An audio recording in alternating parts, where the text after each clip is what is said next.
हिमालय की तलहटी में बसा एक छोटा सा गांव था, नीलगिरी। वहां रुक्मणी नाम की एक स्त्री रहती थी। रुक्मणी का स्वभाव शांत और मन कोमल था। उसके पति माधव गांव के सबसे दयालु वैद्य थे। दोनों का जीवन प्रेम की खुशबू से महकता था। लेकिन एक दुर्भाग्यपूर्ण रात, महामारी के दौरान मरीजों की सेवा करते करते माधव स्वयं काल के गाल में समा गए। माधव की मृत्यु के बाद रुक्मणी के जीवन का रंग जैसे उड़ गया। गांव की कुप्रथाओं ने उसे अभागिन करार दे दिया। जो हाथ कभी उसे प्रणाम करते थे, अब उसे देखते ही लोग रास्ता बदल लेते। रुक्मणी को मंदिर जाने, उत्सवों में भाग लेने और यहां तक कि कुएं से पानी भरने तक की मनाही कर दी गई। वह अपने ही घर में एक कैदी बनकर रह गई। एक दिन गांव में 3 दिव्य सन्यासी आए। प्रथम सन्यासी ज्ञान, जिनकी आंखों में ब्रह्मांड का रहस्य था। द्वितीय सन्यासी कर्म, जिनका शरीर वज्र के समान सुदृढ़ था।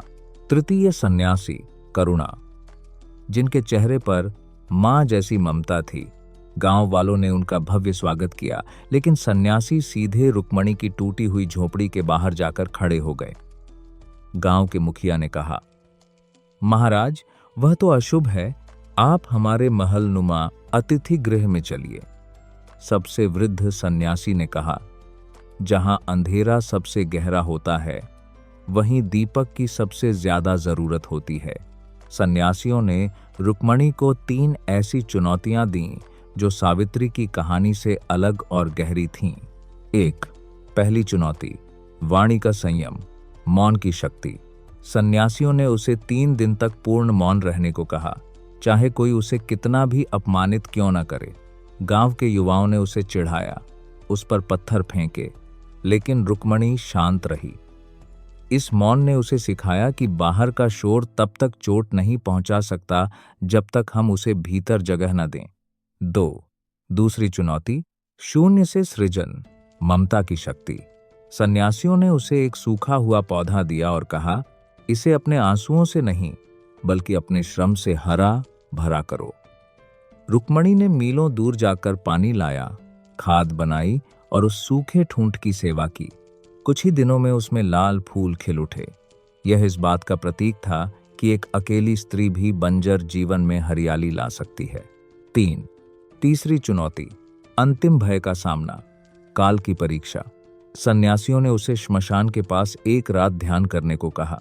वहां उसे अपने पति की याद आई, मृत्यु का भय सताया, लेकिन उसने महसूस किया कि मृत्यु शरीर की होती है, प्रेम और आत्मा की नहीं। उस रात उसे डर पर नहीं, बल्कि मोह पर विजय प्राप्त हुई। परीक्षाएं समाप्त हुईं।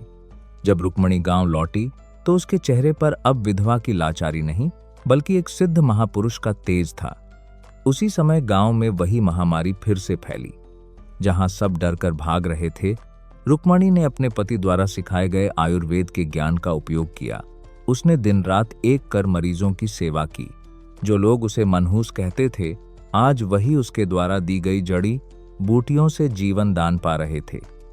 सन्यासियों ने जाते समय उसे आशीर्वाद दिया, बेटी, समाज तुम्हें जो नाम दे वह तुम्हारी पहचान नहीं है, तुम्हारी पहचान तुम्हारे कर्म है। आज रुक्मणी को गांव में महादेवी के नाम से जाना जाता है। वह अब किसी पर निर्भर नहीं थी। उसने गांव की अन्य विधवा और बेसहारा महिलाओं के लिए एक आश्रम खोला और उन्हें आत्मनिर्भर बनाया।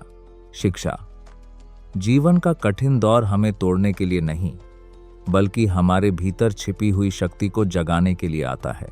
नमस्कार दोस्तों, ऐसी ही वीडियो देखने के लिए हमारे चैनल सब्सक्राइबर करें।